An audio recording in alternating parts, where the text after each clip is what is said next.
আজকে আমরা যে বিষয়টি নিয়ে আলোচনা করব সে বিষয়টি হলো লাইলাতুল কদর। রমজান মাসের মধ্যে অত্যন্ত একটি গুরুত্বপূর্ণ দিন হলো কদরের রজনী। এই রজনী বছরে একবারই আসে, আর শুধু তা রমজান মাসে।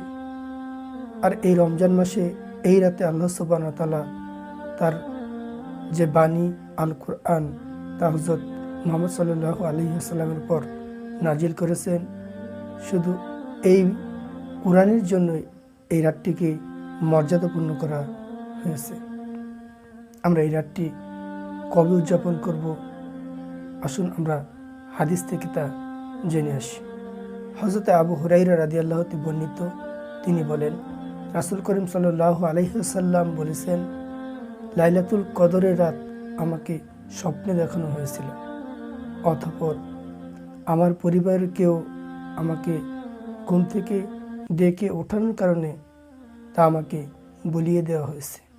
তোমরা তা রমজানের শেষ দশকে অন্বেষণ করো।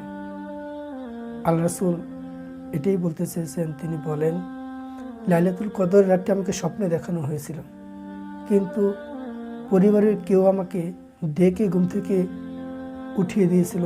সে কারণে আল্লাহ সুবহানাহু ওয়া তাআলা আমাকে সেই দিনটি বলিয়ে দিয়েছেন। এজন্য তোমরা শেষ 10 দিন এই রাতটি অন্বেষণ করো। কোনো কোনো বর্ণনায় শেষ বেজুর 7 দিনের কথাও বলা হয়েছে। আমাদের সমাজ, আমাদের এই পৃথিবী একটি ভুলের মধ্যে দিয়ে আমরা অতিক্রম করি। সেটি হলো আমরা শুধুমাত্র 87 তারাবি যেদিন আদায় হয় বা কিয়ামুল লাইল, ওই দিন আমরা লাইলাতুল কদর অন্বেষণ করি। আল্লাহ রাসূল হাদিসে স্পষ্ট ভাষা এটাই বলেছেন, লাইলাতুল কদর আমাকে বলিয়ে দেওয়া হয়েছে, তোমরা রমজানের শেষ 10 দিন তা অন্বেষণ করো। আল্লাহ সুবহানাহু ওয়া তাআলা আমাদের উক্ত হাদিসের উপর আমল করার তৌফিক দান করুক। আল্লাহুম্মা আমিন। আসসালামু আলাইকুম ওয়া রাহমাতুল্লাহি ওয়া বারাকাতুহু।